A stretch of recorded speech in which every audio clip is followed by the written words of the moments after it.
Logan Paul. That's it, that's the tweet. I could just end the video right there because what hasn't this man done? With almost 10 years on the internet as an influencer, he has so many controversies to his name that it's almost impossible to keep track of them all. Almost, but not completely.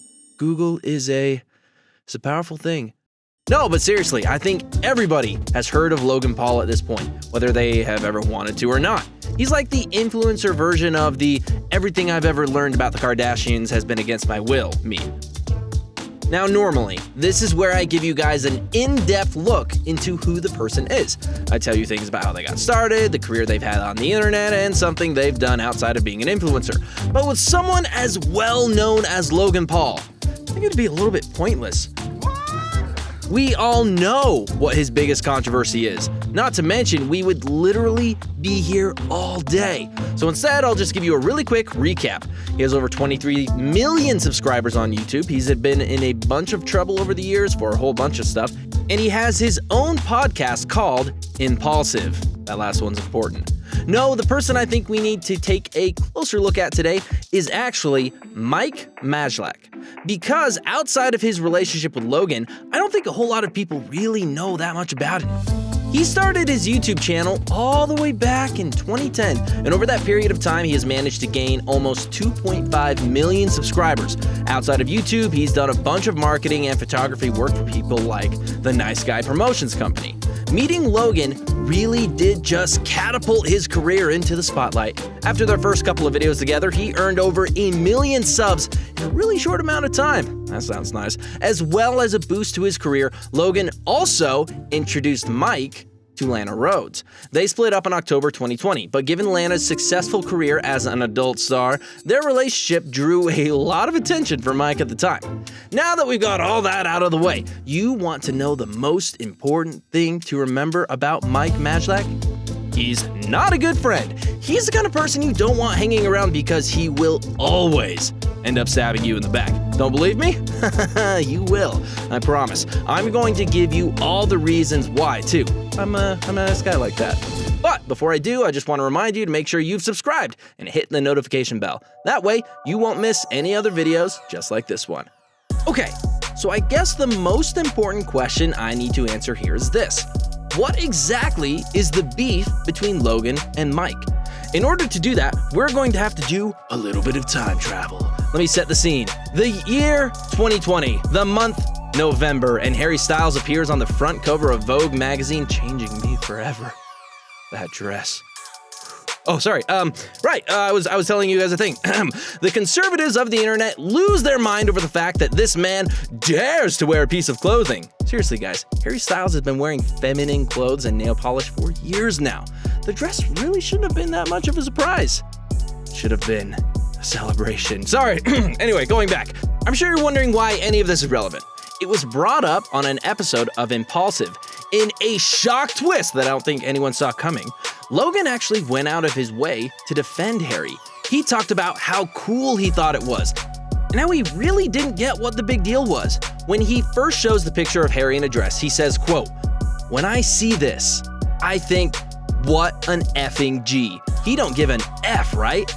Neither Mike nor George take this well at all, and they immediately start questioning him about it. Mike even says, "Wait, is that really what you think, or is that what you said?" But like, I swear to God, Harry Styles wearing a dress, like your immediate thought is, "Wow, this guy's a real gangster." Yep. But basically, Mike and George spent the next 9 minutes essentially gaslighting Logan.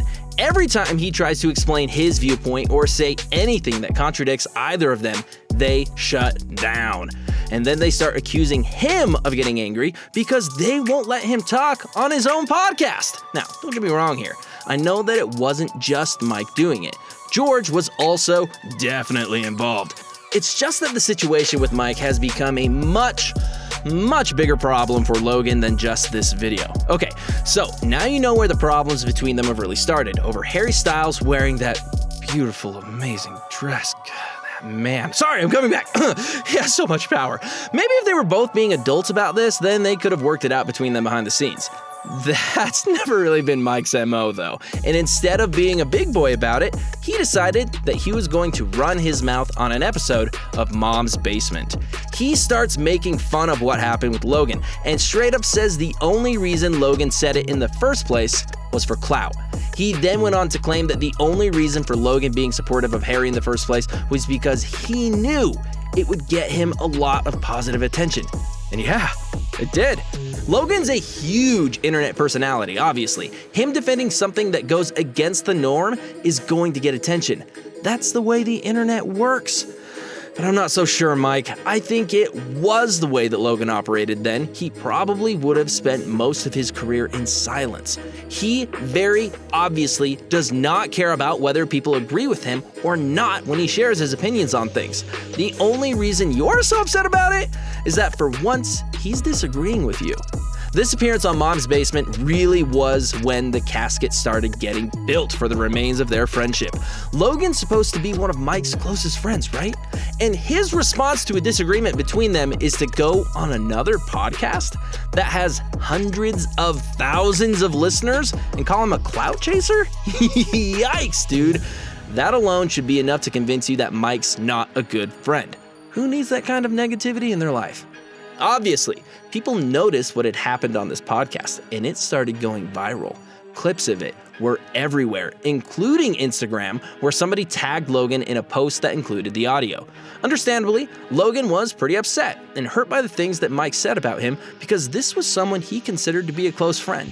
He commented on the post saying, "This upsets me, and I wish I hadn't seen this." He then went on to say, in the same comment, that Mike's personality changes depending on the people that he's with, and that he's well known for telling lies about people. In a surprise reverse Uno, Logan essentially ended his comment by calling Mike out for being a clout chaser, saying, hopefully he can take his mask off before the rest of his closest friends realize he's only riding for the room of people he wants to impress. Mike tried to defend himself, saying, "You said I'll never admit when I'm wrong. Well, let me correct that behavior. I was wrong. I made a tasteless comment." And that would be one thing, right? Sometimes emotions get the better of us and we say things that we don't really mean in the heat of the moment. We are so worked up about something, we word things wrong. That would be understandable. But Mike went on someone else's podcast and literally said the words, "I'll be honest with you," trying to then turn around and say, "I love to run my mouth," say things sarcastically and mess around. Just makes him look even more guilty. Like, what is the truth here? Were you joking or not? If anything, joking about it makes you look worse because now it seems like you're willing to stab a friend in the back over something you're not taking seriously. Fast forward a couple months to April of 2021. Jake Paul makes an appearance on an episode of Impulsive. Things are going okay, for the most part. It's clear that Mike and Jake don't like each other that much, but things are mostly civil between them.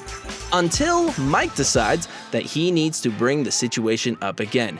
He's really committed to putting the rest of that casket together.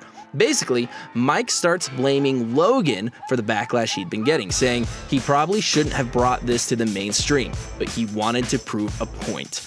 I think Logan, he probably shouldn't have brought this to the mainstream, but he wanted to prove a point and it turned into a whole thing. Hold on. He then went on to start making excuses for himself, claiming that the comments were all just him joking around.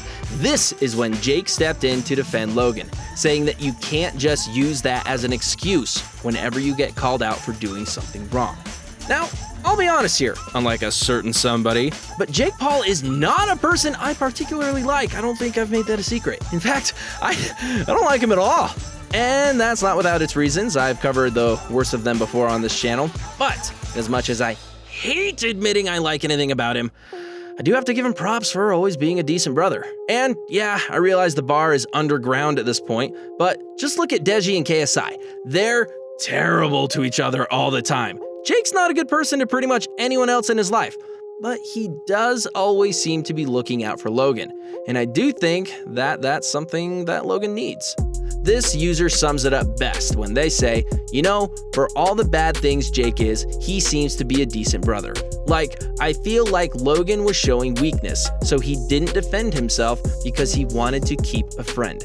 and Jake respected that, but also wasn't gonna let the guy manipulate and walk all over his brother. And I can respect that. As the saying goes, even a broken clock is right twice a day, or once a decade, in Jake's case. It seems like there's still trouble between the two of them. In an episode that was released a couple of weeks after Jake's, Mike is missing from the set. Logan and George start the episode by explaining that they're in Puerto Rico, training for Logan's upcoming fight against Floyd Mayweather. Logan makes a joke about Mike's absence, saying, "You might also notice there's one of us missing." Mike Majlak couldn't make it to Puerto Rico because why couldn't he? I didn't invite him, that's right. Whether or not they make up and Mike ever returns to the podcast remains to be seen.